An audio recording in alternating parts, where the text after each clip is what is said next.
All right. Hello, everybody. I want to make sure everybody can hear me right here. So let me check real quick. Hold on, because I'm using my computer microphone today instead of my normal phone. So I want to make sure. Can you guys all hear me? Okay. Awesome. All right. Well, we will get started now. How is everybody doing today? Yay! Welcome to this week's coaching webinar, and I will be doing I'll be doing the most of the presentation today. I don't know if Stan is going to join in on today or not, but I'm going to move forward and do it today. So I am excited to be here with you guys. It's going to be a lot of fun. What I want to teach you guys about today, a little bit different topic than what we normally talk about on the owner financing there. But I want to talk about wholesaling today because some of my students mentioned they want to learn about wholesaling. So I said, okay, fine, then I'll teach you guys about wholesaling today. so we'll get we'll get into that here. But I want to check with you guys. Anybody have any news you want to share? Any deals you're working on that you want to share with other people? If you do, either raise your hand or type it in the question there, so I know, and I'll unmute you and talk to you about it before I get started. Anybody? Okay. All right. Okay. Well, I don't see anybody raising their hands, so I'll just get started then. All right. I'm hearing sound from your end there, Stan. That sounds like. I'll mute you out for now, buddy. All right. Okay. Well, let's get started. I want to, like I said, I want to teach you about real estate wholesaling today. So we'll start with what is wholesaling, anyways, right? Wholesaling is when you find a property, find a bargain price property, and you put it under contract, and then you immediately resell it at a higher price to a bargain hunter. And your wholesale profit is the difference between the spread. It's the difference between your contracted price and your sales price. So I'll give you an example. Let's say the value of a property is $100,000, and you got it under contract for $60,000. And you sold it to a bargain hunter for $70,000, then the difference between the $70,000 and $60,000 is $10,000, which becomes your wholesale profit, or sometimes they call it wholesale fee. Right? Simple enough. All right. And so why should you do wholesaling? Wholesaling is it's a very low risk, if not even a no risk at all, because you don't hold on to the property. You buy it as is, you sell it as is. You don't need any money to do the deal. You just need to get a property under contract and find a buyer for it. Okay, and since you're not buying the property, you don't need any credit either. And so so very, very low risk, no holding costs involved, since you're not buying the property. And you are able to close on these deals very quickly in a matter of days and not months. Okay. So you'll be able to get paid pretty quickly on these. You don't have to wait for any mortgage company to approve the loan or anything like that. And there are an abundant supply of these properties that are ideal for wholesale, and I'll talk later on about what are some of the criteria there that makes a deal an ideal deal. But basically any houses that are 20 years and older makes good wholesale deals, and you and I know that there's plenty of houses out there in almost every single city has houses that are have houses that are 20 years and older. So tons and tons of supplies for them, and wholesaling is among the easiest strategies out there. You know, comparing to things like rehabbing and landlording and owner financing and short sales. You know, wholesaling is a lot easier to do. It's a lot more straightforward. Okay, the difference between wholesaling and the real estate agent commission, that sometimes they view as being very similar, and yeah, uh, and the difference is that with a real estate agent commission, with a real estate agent commission, you don't have equitable interest in the property. You just have the right to list the property for sale, and whatever you make on the property is your commission on it. The seller pays you a commission on a set price. Wholesaling is different, where you actually have equitable interest in the property, meaning you have it under contract or under an option. And with wholesaling, with wholesaling, basically what you are doing is you're getting a property, uh, for a set amount of price, and you don't make any commission on it. You get paid on whatever price you mark up on top of that. Okay? I'll give you an example. Well, I gave you an example earlier already, but bottom line is that your bottom line is you set your price. You determine how much you want to get paid on a wholesale deal. Uh, you know, given that it's reasonable, of course. Uh, Given that it's reasonable, that you're not selling it too much higher than what the market value of the property, the assets value of the property is. Okay, and wholesaling can be very profitable when you do it right.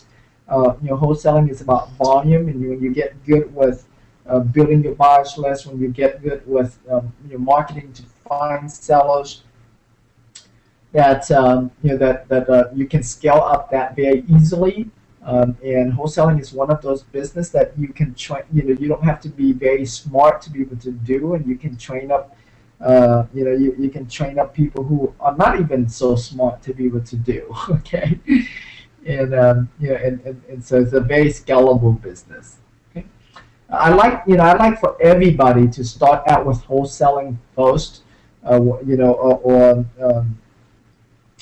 Start out with wholesaling first to build up their cash flow before they get into doing rehabs or getting into holding property for long-term holds. Okay, so it's always great to start out with wholesaling first. And there are three different types of wholesaling. There's the wholesaling your own deals. That's when you're dealing directly with a seller. You get a property under contract, and then you are reselling that. There's wholesaling other people's wholesale deals. That's when that's when you find there's a wholesaler. You find there's a wholesaler, and you get a flex option with that wholesaler, and then you turn around and you market it to a retail buyer, to not a retail buyer, to another buyer. So you're sort of like wholesaling, another wholesaler's deal. The third type of wholesaling is what is often called as wholesaling, and that's when you wholesale a house to a retail buyer. So I'll give you an example. Like earlier we talked about, how you got a property under contract for 60,000, you sold for 70,000. Well, assuming you didn't sell that to a real estate investor who's going to buy and fix up the house, but instead you're going to sell it to a retail buyer who's going to buy and live in the house. Okay, then that's called wholesaling. And wholesaling happens a lot in houses that doesn't need a lot of repairs. It happens a lot in short sale deals where you're double closing on a short sale and you sell to a retail buyer. And so that's we do a lot of wholesaling with the owner financing stuff that we've been talking about, where we get a property under contract for an owner financing deal, and then we turn around and sell that to a retail buyer, and we get out of the picture, So that is a form of wholesaling, owner financing stuff that we've been teaching you guys to do. Okay. Um, let me see. The ideal type of sellers for wholesale deals, because wholesale deals wholesale deals it's more about price than it is about terms. Meaning we want houses that we can get cheaply. We buy it cheap and we sell it cheap. Okay, so buy low, sell low. And so we want properties that typically needs a lot of repairs or have a lot of equity. Properties that we can negotiate a good price on. You're dealing with a good condition property where the seller owes close to what they owed on the money, owes close to what the value of the property is. Then that's not a good wholesale deal for us, and so not a good cash wholesale deal for us, anyways. And so the kind of deals that we want are the inheritance type deals. Inheritance are when somebody in the family die and the kids inherit the house. This is similar to a probate type deal. Is one example of an inheritance deal. An inheritance deal doesn't have to be a probate deal because a lot of people never file for probate. And so when you are going strictly after probate by itself, you actually miss a big part of the market of people who inherit houses that never went through probate. Okay, and inheritance houses are some of the best deals that you can find out there, because those sellers, they don't want them. They don't have the time, the money, or the energy to fix them up. And so they just want to dump them. They just want to get the cash, the inheritance. Okay. Another type of sellers that are good for these type of deals are out of state sellers, and sellers who perhaps used to own this property in town, and then either they moved to go out of state and they were not able to sell their house, or sellers that investors from out of town, who thought that who thought that it was a good idea for them to invest in other states, so they bought in properties, but then for whatever reason it didn't work out, so they end up wanting to they end up becoming a tired landlord and wanting to sell it. So out of state sellers are great for us as well.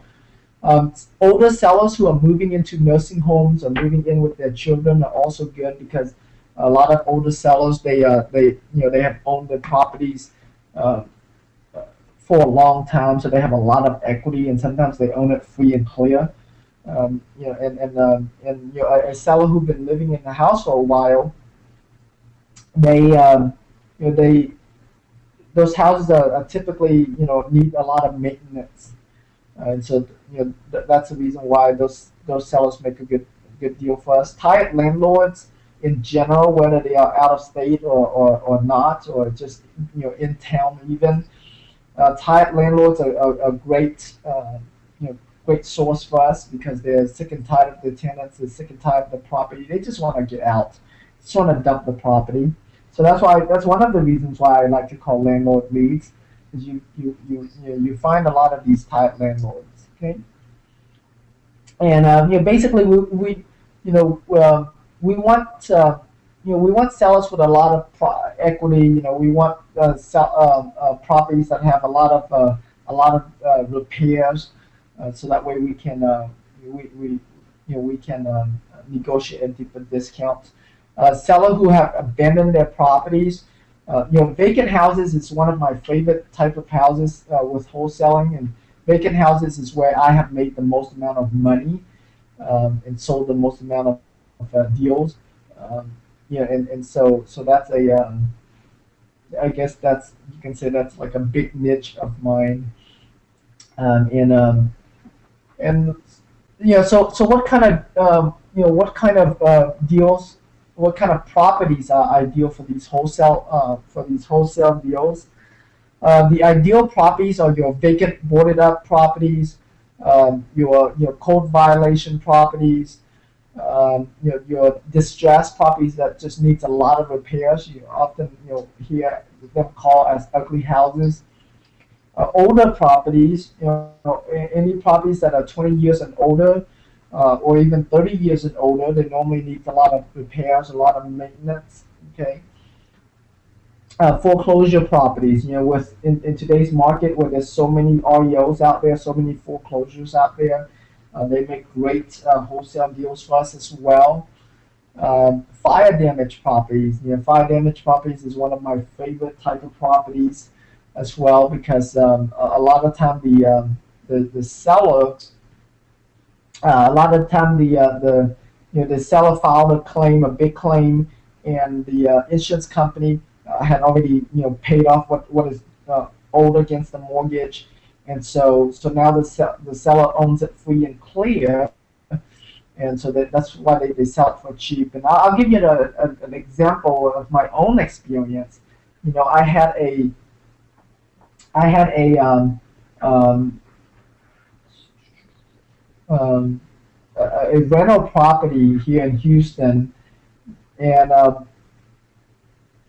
the my tenant's phone charger was I guess kind of defective, and it started a fire in his bedroom, which is in the back of the house.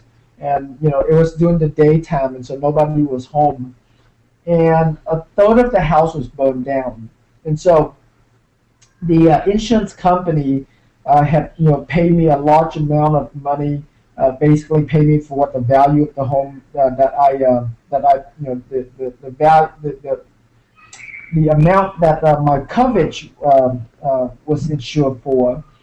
And so they wrote out a check to me and my mortgage company, and so they pretty much paid for my mortgage off, and then I get the excess from that payment back. And then so I made some money already, and I own this house free and clear, and I wholesale it for 33,000 on top of that, and so I ended up making out really well on that property, and so that's a great example. And I have wholesale several other fire damage properties as well, for really really for really cheap, and made a lot of money with them.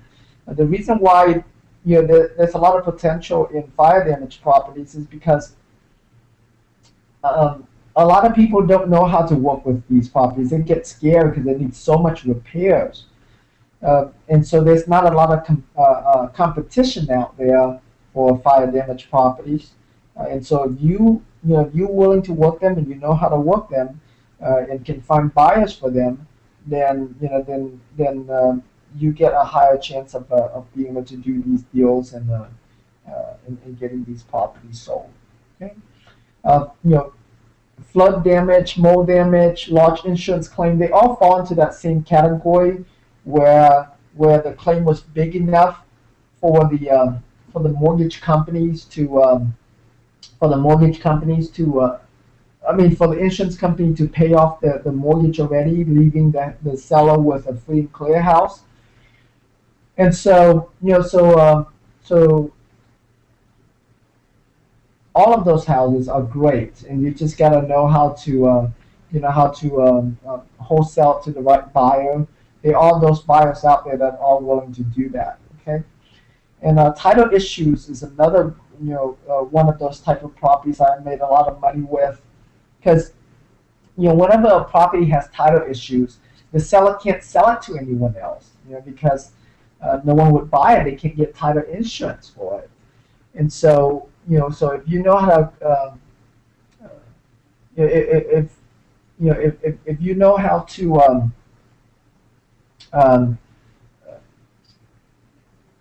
if you know how to get title issues cleared out, and a lot of time it just takes patience and talking to the title company, talking to their attorney, talking to the underwriter, to figure out what is needed to clear that title issues. Perhaps tracking down a a relative that have equitable interest in the property to get them to leave the property over, things like that. You'll be able to make a lot of money on them because the sellers doesn't have any other choice. Okay, and so I like properties with title issues a lot. One of my favorites for sure. And how do you find these deals, right? Uh, Number one, if you want deals that are good deals and have a lot of equity and that you can uh, that you can get a good discount, you have to avoid the masses. You have to avoid wherever a lot of people find deals, avoid those places. Eh, I'll give you an example. Craigslist is a place where a lot of people go and find deals. Not just investors, but also normal homeowners goes on Craigslist to find deals. And so it would be very hard for you to find good wholesale deals on Craigslist. You can find them, but they're very hard to do. And so if you're working on internet leads, that's why for wholesale deals, I like to go after old leads. Leads that are 3 months and older, where or where if the seller hasn't sold it yet, in the last 3 months, chances are they are a lot more motivated now to give me a bigger discount to make it work. Okay, and Bird Dogs it's a great source for these type of deals. And so you can have Bird Dogs that just bring you referrals, or Bird Dog that drive neighborhoods looking for properties for you. And driving for dollars is definitely one of those strategies that you can find deals that other people don't know about. Find vacant houses, find for sale by owners, for rent by owners. If Yeah, find deals that not too many people uh, know about. Okay, and Ron asked, Tim, besides just driving around, how do you locate vacant properties?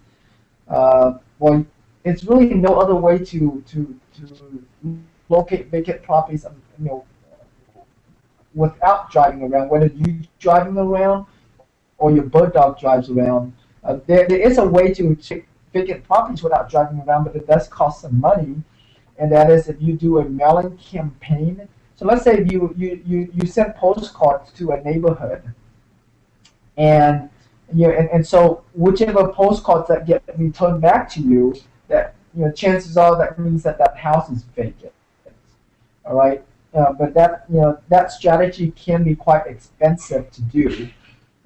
But it's not a bad strategy at all, because if you're planning to market already, I'll give you an example. If you're going to do a mailing campaign to out of town owners, absentee owners, and so whatever deals that you're going to buy from it, great. You're going to buy from it, and then whatever deal that return back to you, then you can track them down. That becomes a vacant house. Okay. So you can kind of kill two birds with one stone there. But when you're driving for dollars, of course you're looking for houses that have obvious signs of being vacant, such as tall grass, having a lot of newspapers and trash in front of the house. If you're able to see the electrical meter, normally they have a red tag on it. You see like a blue plastic roof covering, that means that it has roof damage, and they're just trying to cover it up for now because they don't have the money to fix it up. Or or you see a rubber band around the mailbox latch. That means that the mailman, whenever a house is vacant, the mailman put a rubber band around it to let them know not to put mail in there anymore. And so when you see a rubber band around the mailbox latch, that means the house is vacant. And mailbox is a funny thing.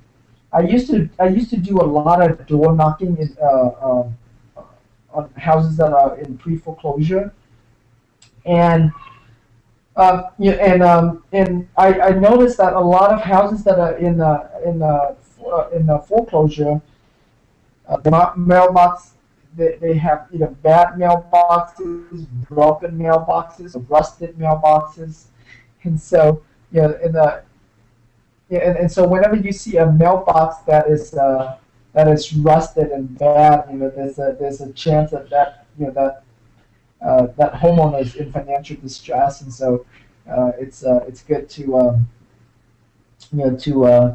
contact them as well. Okay. All right. So yeah. So whenever the mailman, whenever a house is vacant, they'll put a rubber band around the mailbox latch so that way they know not to put mail in there anymore. And so that's for sure that's a sign that the house is vacant. And mailboxes are a funny thing, and when I used to do a lot of door knocking on pre-foreclosures, and what I found is that a lot of sellers who are in default, who are in pre-foreclosure, they have rusted mailbox or broken mailbox, or something's wrong with their mailboxes.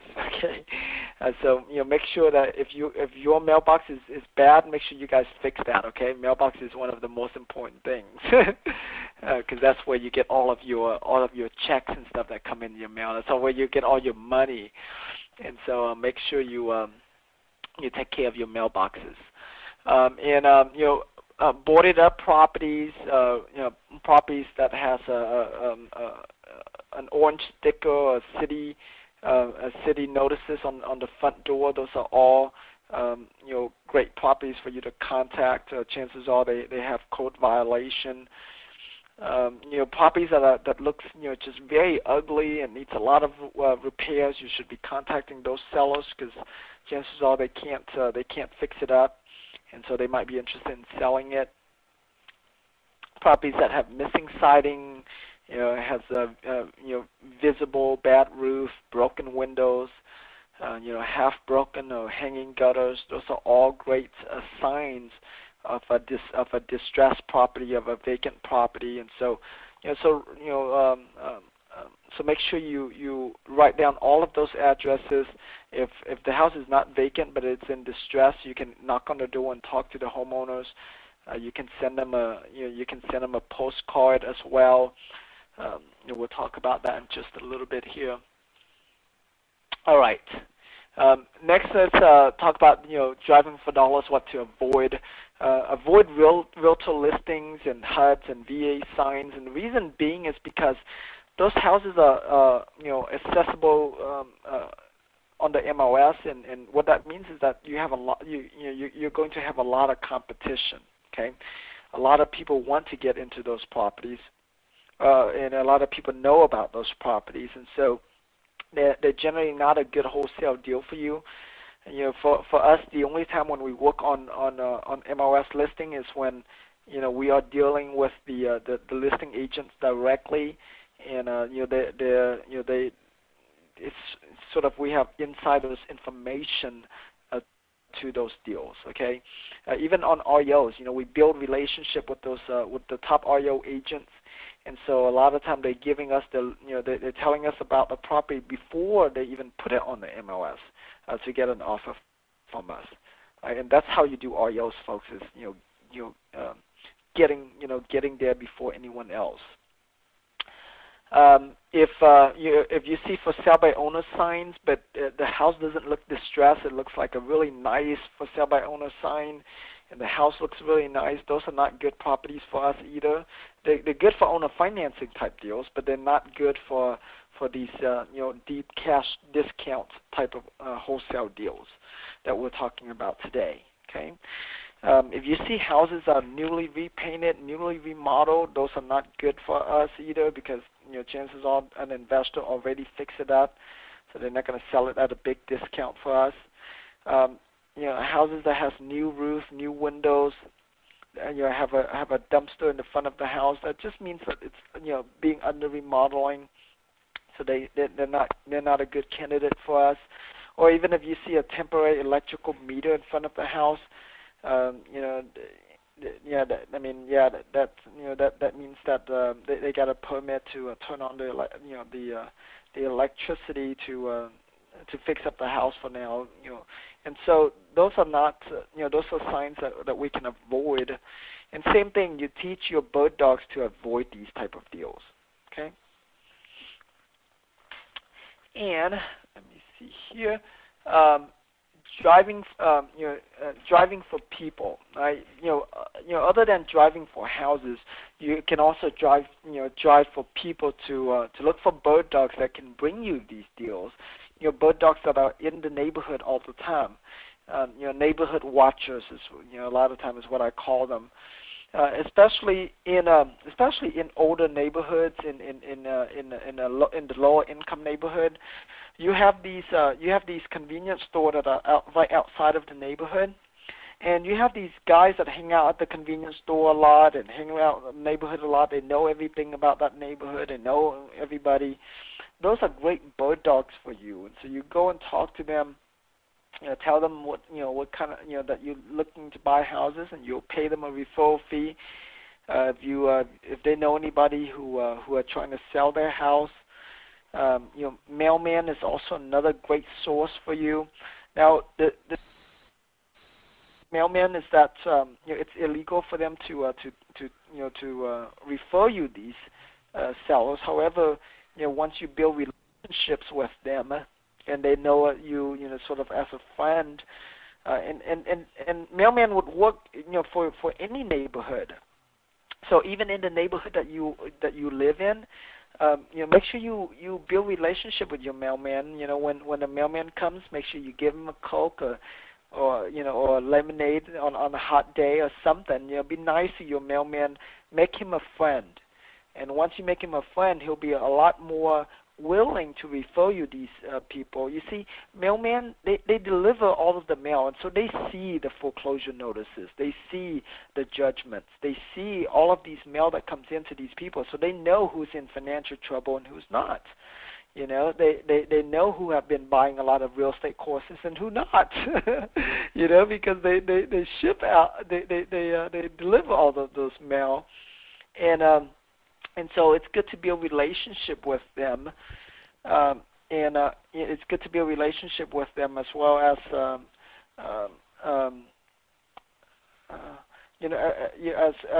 as well as tell them what you do, and ask them to if they know anybody, if they know any house that's vacant in the neighborhood, if they know any anybody who might be in financial situation that you can buy the house from them. You buy and you pay them a referral fee.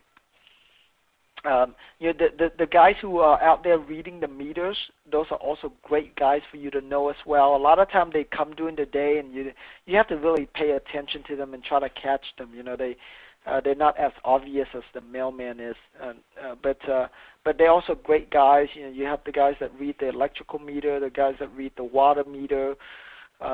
Those guys also know what houses are vacant in the neighborhood as well, and so it's good to build a relationship with them and getting them to refer buyers to you too. Sellers to you as well.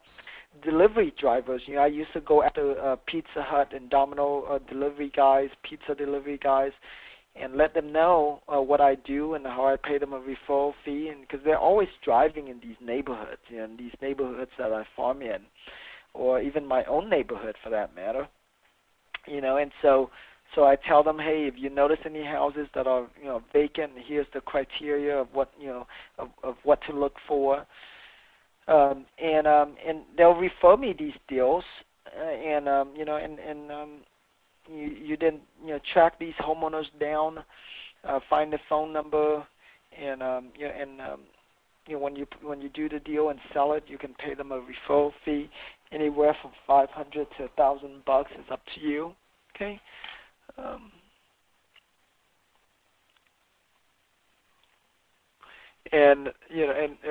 Richard here asked, I just tell them if I close on a deal, I pay them $250 each deal they send me. You certainly can do that, Richard.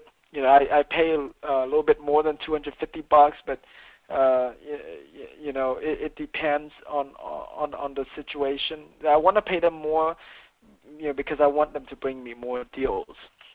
I also have the kind of bird dogs who are who get paid just on the upfront fee and don't get paid anything on the back end. And I also have bird dogs who I do a little bit of both. I'll give you an example. If I'm going to pay somebody $250 on the back end, that means that I'm willing to pay them on the front end. So I'll pay them $1 per picture of a property of a vacant house lead. So I'll pay them $1 per lead on the front end, and then pay them $250 on the back end.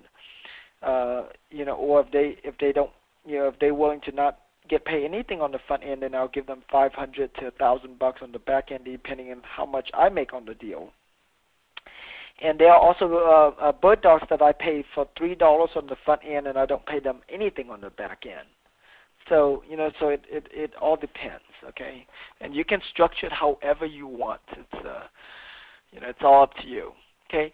Service people like landscaping people, plumbers, HVAC exterminators. Those are all great people that will be able to refer you these sellers, refer you these vacant houses as well. So, when you're driving for dollars, don't just look for houses, look for people as well.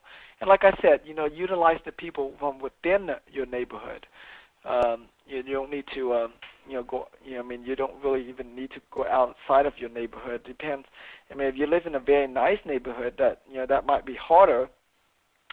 But for a lot of people, if you live in a normal bread and butter houses type of neighborhood, if you drive around your neighborhood, I guarantee you'll find like 20 to 30 vacant houses in your neighborhood. Okay.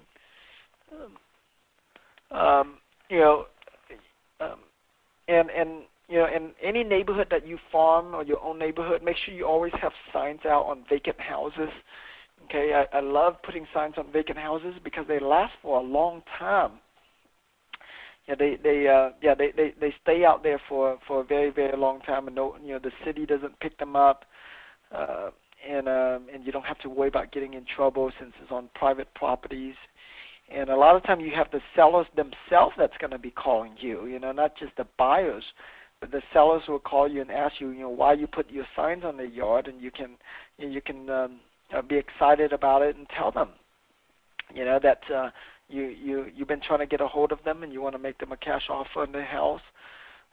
So you just go into that conversation and buy their house. Okay. And if you're more adventurous, you can put out signs on the street corners as well. Put out signs on telephone poles as well. Just check with your city ordinance. Just you pay attention if you see other signs out in the on the street, and the sign stays out there for a while, that probably means that your city either don't have a sign ordinance or don't care too much about those signs. We have a city here in Katy, here in Houston, that it's outside of the Houston city limits, and there is no sign police out there. And so, whenever we put out signs out there, they stay out longer, and the only time when they get picked up is they get picked up by the homeowners. They don't like to have those signs near their neighborhood, and so they pick them up. But we know that we don't get in trouble with the city on it.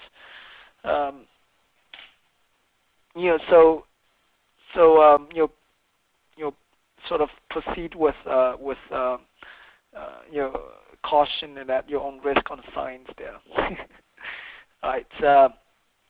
Flyers. Flyers is also another great way to find these type of deals. If you like to target a neighborhood, if you like to if you like to totally dominate a neighborhood. Okay, flyers are also great. I used to do a lot of door-to-door flyers into different neighborhoods and post-it notes as well. And you can hire companies like Front Door Marketing to put out flyers for you, or if you look in your Yellow Pages and look under door-to-door distribution companies, then you'll be able to find them as well. There's another company called the Discount Printer where they actually will print out Post-it notes for you. Right, so they can print out these Post-it notes that looks just like a UPS a notice, and it's sticky in the back, so you can post it on the door, and so you certainly can do that as well. You can also you can also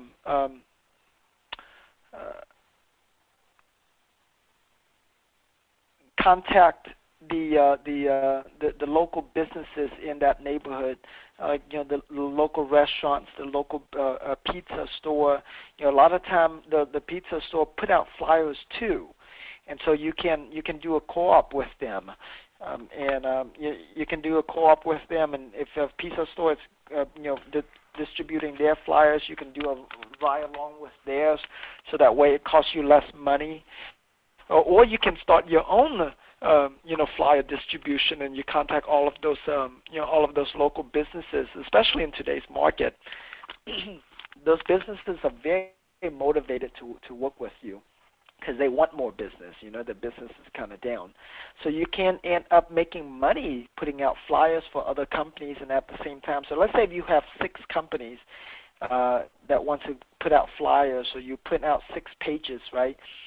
And your flyer will be one of those, and so you can put out a bunch of flyers, and then you end up making money putting out your marketing for that neighborhood. And what I did was I hired these, I hired these guys on the street, and I give them a map of the neighborhood, and then I drive them to that neighborhood, and I tell them to go and distribute it out. And then I pick them up, at another end. So you can do that as well. And when they're walking and dropping those flyers off, you certainly can get them to write down which house is vacant. Write down the address for the property. And so don't be surprised if you end up making $2-3 grand just on the flyer distribution by getting other companies to go in on it with you. Okay. Okay.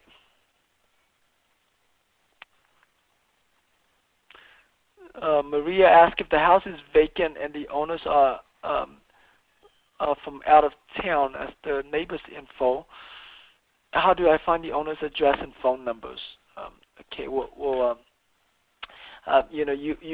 In the member areas, in the members area, we have a software tool called the Instant Owner Tracker tool.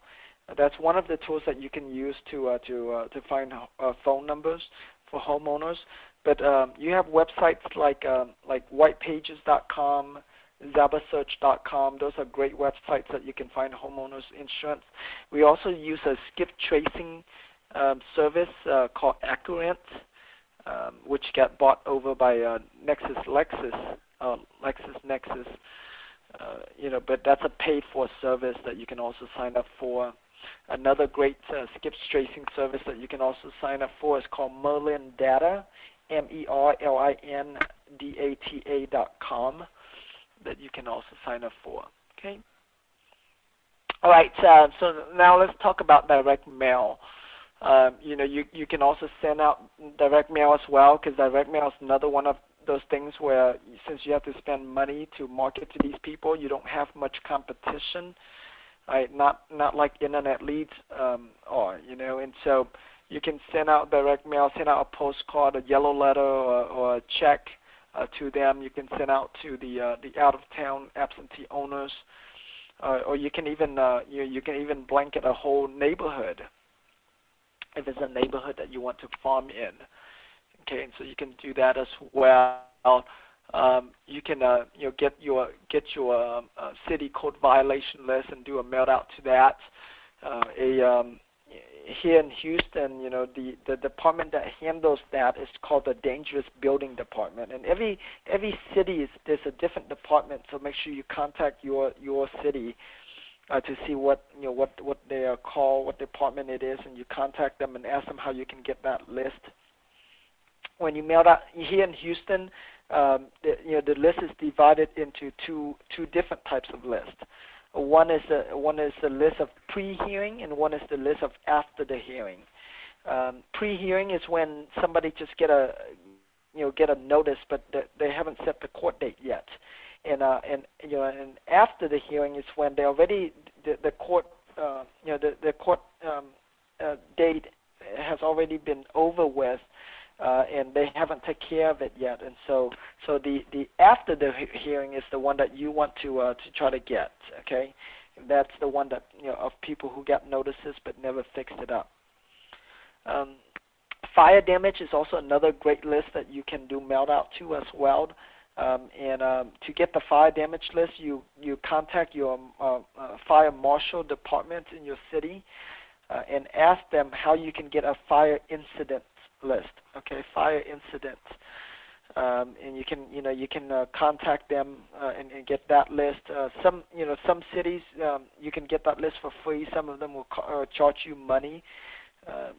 Here in Houston, there's a couple places that we can get the list, and one of them charge money, and one of them don't. And so, for the within the city limit of Houston, they charge money for that list, but outside of the city limits, they give it to you for free. So you can contact your local fire marshal department to find out about that. You can also get a list of eviction notices of tired landlords. Okay, and again, contact your city on how to get that. Okay, some city even have it online for you to get.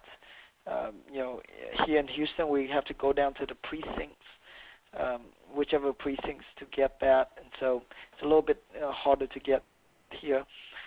Probate list is another great list that you can get from down at your county courthouse, or if you're in a city where there's companies who sell those lists, then more power to you. Okay, so you don't have to go down there and get the list. You can just get it from those companies. Okay, and then you can use the U.S. Postal Service to send out your postcards. Like USPS.com, or if you do a lot of direct mail, like sending out letters, you can use Sales Team Live, or you can open up your Yellow Pages and search for mail processing centers, and find somebody local that does these mailed outs for you. You certainly can do that as well. Okay. All right.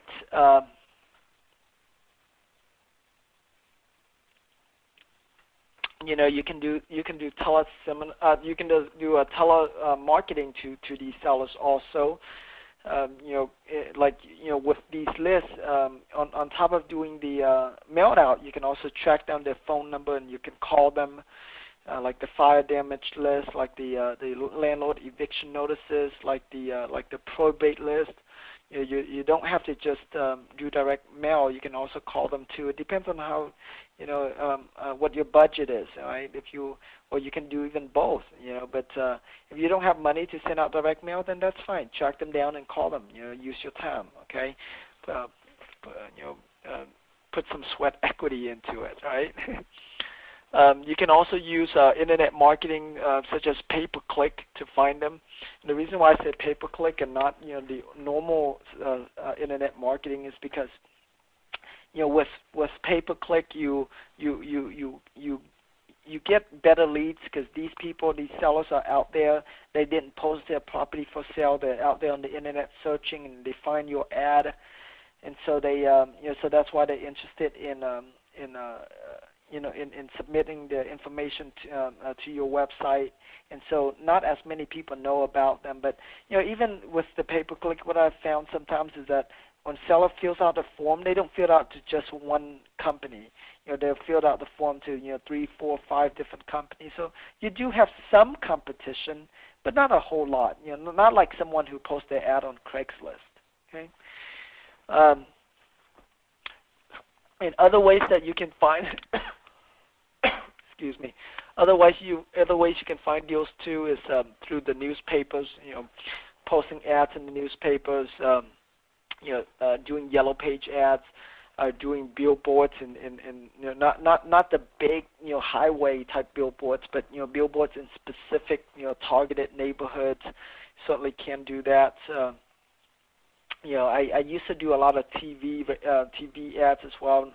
I don't do that anymore. When it got too expensive, I just stopped doing that. But yeah, I mean, if you do ever go after TV ads, you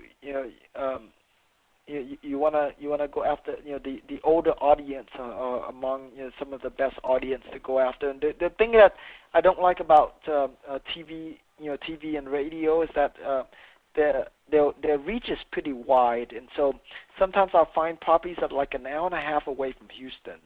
Well, that's too far for us. We don't want to have to drive all over town all day long just to do those deals. I like to be more targeted.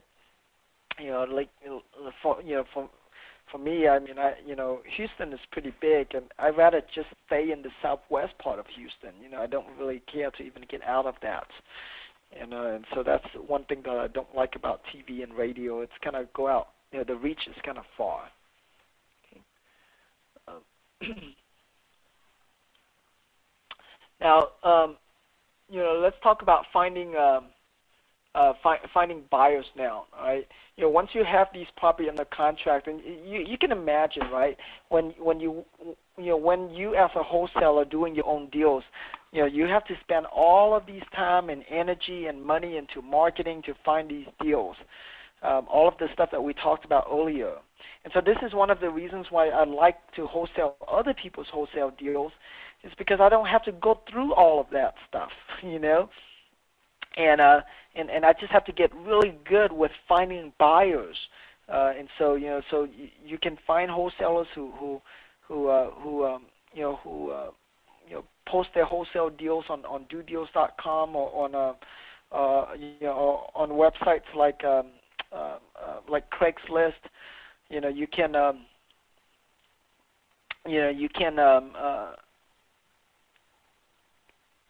find them and get a flex option signed, and then just get more aggressive than they are with marketing to find buyers. Okay, and you want to email that to your buyers list, and so you want to always build up your buyers list. Always build up your investors list. That's that list is like the most valuable thing for you in your business. Okay, you want to post it on as many websites as you can. On dodeals.com, on myhousedeals.com. My House Deals is a website that's run by a buddy of mine, Doug Smith. He was actually one of my first mentee students, and his website is in like I think 15 different cities now. It's not a nationwide website, but he's in a number of cities. That if he's in your city, then that's good. You can check out his website. You can post the ads on Craigslist, on Backpage. On Postlets.com, which I forgot to put on here. But Postlets is one of those websites that that will post your deal out to whenever you post something on Postlets, it goes and posts out to 14 different other websites out there. Okay.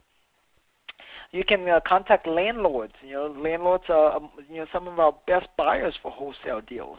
So you go to a website like GoSection8.com, ShowMeTheRent.com, REIRentals.com, or you go on Google and search for homes for rent, and whatever website that you find that has a lot of listings in your area, then that would be a good website for you to that would be a good website for you to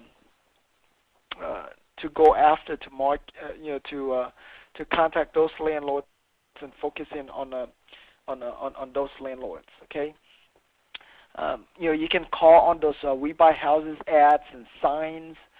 You can you can also place We Buy Houses or handyman special ads, and put out handyman special signs to constantly build your buyers list as well. I mean, my signs and my ads, are pretty simple. It just say handyman special, cash, value 100,000, asking 60,000, whatever the value of the property is, and a phone number. And just put a lot of those signs out and constantly build your buyers list that way. Okay. You can you can also buy lists of cash buyers. Okay, you can contact companies like RealQuest or Info. Uh, um, um, yeah, well, yeah, companies like RealQuest and uh, try to buy buy those lists from them. You can also, if you have access to the MLS, you can also get the list from the MLS as well. Okay, so you have a lot of different choices there. When I search on the MLS, I also like to go after the buyers that bought a property last in the last in the last 3 months, or even in the last 30 days. And then I would, you can even go out and check the property. If they bought a property in the last 30 to 90 days, chances are they're either fixing the property up right now, the property's for sale, the property's for rent. One thing or another, it's easy for you to get a hold of them because their phone number's out there. Somebody's out there for you to talk to. And so contact them and add them to your buyers list as well. And another great way to find cash buyers is at the auction. Find out where in your town where they have auctions, and and go down there and talk to all of those buyers, and get their business cards, give them your business cards or flyers. Let them know what you do, and if they're interested in buying more properties, you can refer properties to them. And so attend those auctions live. You can also get a list of people who buy properties from the auction too. In every city, you'll find that there are a few top trustees that handles a lot of the auctions. And so, I'll give you an example. Here in Houston, Rex Kessler is someone that handles a lot of the auctions here. And so if I want to research for everybody that bought properties from Rex Kessler this month, I would then search for a warranty deed that goes from Rex Kessler to whoever else, and and then I would then track down those people and send them a postcard, or find their phone number and call them directly. So that's another way. That's another way that you can do that as well. Okay, and some of the tips for you is just when you're wholesaling other people's wholesale deals, just try your best to market where they are not currently marketing. So if you have a wholesaler that markets on dodeals.com, then you don't want to post your ads there at a higher price. Then you want to post your ads somewhere else, and you want to put out signs. Because most wholesalers do not put out signs. Okay, most wholesalers don't sell the houses with signs. So you be one of the ones that market to sell them with signs, and you just make sure you're a lot more aggressive with the marketing than they are. That's one of the big things that I hear is that a lot of the reason why people don't like to wholesale other people's wholesale deals is because they think that they think that, well, if my buyer see that I'm marketing the property for a higher price, wouldn't my buyer think badly of me and blah blah blah. And number one, you're gonna try to sell. You're gonna try your best to not market at the same place. And number two, even if some buyers think negatively, who cares? There's plenty of other buyers. Do you care about making money, or you care about how people think about you? I mean, if a buyer don't like the fact that you mark up someone else's deal and try to sell it to them, then that's their problem. There's plenty of buyers that you can sell to. Okay, and then thirdly, you can always tell these buyers, like, look, don't worry that my price is a little bit higher. Just make me an offer. If you're a serious buyer, you just make me an offer, and I'll try to get you the price that you offer at. Don't worry about what I have it marketed for. And then you can also negotiate with the wholesaler too, and tell the wholesaler, try to negotiate for less than whatever he's marketing. Because normally wholesalers, they mark up by like $10,000, $10 to $15,000 on their deals. And so you know that you have some spread there that you can you know that you have some spread there that you can that you can negotiate for. And so let's say the wholesaler is listing it for $50,000, and so you tell the wholesaler, like, look, what's the least you would sell it to me for? If you sell it to me for $47,000, then I'll market it to my buyers list at $50,000, and so that way our price stays the same. And so a lot of wholesalers would do that for you, and I know as a wholesaler I would do that for you. And so don't be afraid of that, okay? And always negotiate. And then on one of the types of deals that I like to work on too is is what I call expired wholesale deals. Whenever a wholesaler has a deal to wholesale, they typically have 30 to 45 days to sell it. The contract normally expires in 30 days. And so if they're coming close to that 30 days, they haven't sold it yet, or if the 30 days have passed already and they haven't sold it yet, there's a high likelihood that they'll be willing to work with you. And so you ask them to let you deal directly with the seller to renegotiate the price down some more, and you split the profit with them. And if they say if they're willing to work with you, that's great. If they're not willing to work with you, you can go to that to that homeowner directly yourself, because by that time the contract is already over, and deal directly with the homeowners. And by that time you already kind of have an idea of of how much the homeowner is willing to take on that house, based on what the other wholesaler was asking for, and plus his markup fee. And so so those are some tips I have for you. Okay, I hope you enjoy that.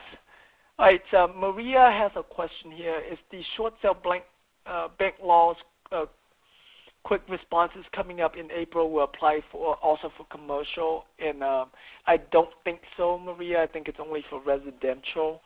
Commercial is a pretty separate thing, and so I don't think so. Okay. Woo! I am exhausted. Man. Oof, that was a long talk.